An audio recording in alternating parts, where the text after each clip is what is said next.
Hi friends, ഇത് ഞങ്ങൾ ചെന്നൈയിൽ നിന്ന് നാട്ടിലേക്ക് വരുന്ന ഒരു വീഡിയോ ആണ് കേട്ടോ.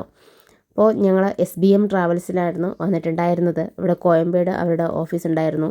അപ്പോൾ അവിടെ വന്നിരുന്നാണ് ഞങ്ങൾ ബസ്സിന് വേണ്ടി വെയിറ്റ് ചെയ്തത്. ഓൺലൈൻ വഴി ടിക്കറ്റ് ബുക്ക് ചെയ്യുമായിരുന്നു. പക്ഷേ ഇത് നല്ല പക്ക ബസ്സായിരുന്നു കേട്ടോ. ഞങ്ങൾ അങ്ങോട്ട് പോയപ്പോഴത്തേക്കും അധികം ഒരു ക്വാളിറ്റി ഉണ്ടായിരുന്നില്ല. അപ്പോൾ തിരിച്ച് വരുമ്പോൾ കിട്ടിയ ബസ് നല്ല സൂപ്പർ ബസ്സായിരുന്നു കേട്ടോ. ഈ കാണുന്നതാണ് നടനും രാഷ്ട്രീയ നേതാവുമൊക്കെയായ വിജയകാന്തിൻ്റെ DMDKയുടെ ഓഫീസ് കേട്ടോ. ഇവിടെ നിന്ന് നോക്കുമ്പോൾ ചെറുതായിട്ട് VR മാൾ കാണുന്നുണ്ട്. ഈ ബ്രിഡ്ജിന് താഴെയായിട്ട് ഒരുപാട് ആൾക്കാർ ഇവിടെ താമസിക്കുന്നുണ്ട് കേട്ടോ. മിക്കവരും ബംഗാളികളാണ്. കൊച്ചു കുട്ടികളടക്കം അവർ വെറും മണ്ണിലാണ് അവർ കിടക്കുന്നത്. കാണുമ്പോൾ വല്ലാത്തൊരു വിഷമം തോന്നും. ഞങ്ങൾ ഇങ്ങോട്ട് വന്നപ്പോൾ ഞങ്ങളെ കോയമ്പേട് പാർക്കിങ്ങിൽ ഇറക്കാതെ ഇവിടെ മെട്രോ സ്റ്റേഷനിലാണ് ഇറക്കിയതെന്ന് അമ്മയ്ക്ക് പറഞ്ഞു കൊടുക്കുമായിരുന്നു. അങ്ങോട്ട് പോയതിനേക്കാളും അമ്മയ്ക്ക് തിരിച്ചുള്ള ഇങ്ങോട്ടത്തെ യാത്ര വളരെയധികം ഇഷ്ടപ്പെട്ടു. കാരണം ഈ ബസ് വളരെ നീറ്റായിരുന്നു കേട്ടോ. അതിഭയങ്കരമായിട്ടുള്ള ഷേക്കിങ് കാര്യങ്ങളൊന്നും ഉണ്ടായിരുന്നില്ല. കംഫർട്ടബിളായിട്ട് നമുക്ക് കിടന്ന് ഉറങ്ങി വരാനായിട്ട് പറ്റുമായിരുന്നു. പിന്നെ ബസ്സിനകത്ത് തന്നെ റെസ്റ്റ് റൂമും ഉണ്ടായിരുന്നു. ഈ കാണുന്നതാണ് MGR education and research institute കേട്ടോ.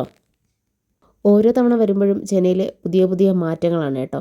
അത് ചിലപ്പോൾ കെട്ടിടങ്ങളായാലും ശരി, അവിടുത്തെ പണി നടക്കുന്ന രീതികളായാലും ശരി, അത് നമ്മൾ നോക്കി അങ്ങ് നിന്ന് പോവും. പക്ഷേ ഇവിടെ കൂടെ നടക്കുന്നതാണ് ഏറെ ബുദ്ധിമുട്ട് കേട്ടോ. വണ്ടികൾ നമുക്ക് നടക്കാൻ പോലും ഒരു സ്പേസ് തരത്തില്ല, അത്ര അധികം വണ്ടികളാണ്. ഞങ്ങളൊന്ന് കൈ കാണിച്ച് അപ്പുറത്തെ സൈഡ് പോകാനായിട്ട് നിൽക്കുമ്പോൾ പോലും ഞങ്ങൾ ഏത് രീതിക്കാണോ കൈ കാണിക്കുന്നത് അതിൻ്റെ ബാക്ക് സൈഡ് അല്ലെങ്കിൽ ഫ്രണ്ടിൽ കൂടെ അവരെ കൊണ്ടുപോയിരിക്കും. അങ്ങനെ വണ്ടി നിർത്തുകയോ അങ്ങനെ കാര്യങ്ങളൊന്നുമില്ല. പിന്നെ ബ്ലോക്ക് വന്നു കഴിഞ്ഞാൽ പറയേണ്ട കാര്യമില്ലല്ലോ, അറിയാമല്ലോ. ഞങ്ങളിപ്പോൾ യാത്ര തിരിച്ചപ്പോഴേ മഴ വന്ന് കറുത്ത് ഒന്ന് കിടക്കുന്നുണ്ടായിരുന്നു. ഞങ്ങൾ തിരിച്ച് കുറച്ച് കഴിഞ്ഞപ്പോൾ തന്നെ അവിടെ നല്ല രീതിയിൽ മഴ പെയ്തിട്ടുണ്ടായിരുന്നു. ഞങ്ങൾ ജിത്തൻ രമേഷ് സാറ് അഭിനയിക്കുന്ന പടത്തിൻ്റെ പൂജയ്ക്കായിരുന്നു പോയിട്ടുണ്ടായിരുന്നത്. ആ ഫംഗ്ഷനൊക്കെ വളരെ ഭംഗിയായിട്ട് നടന്നു.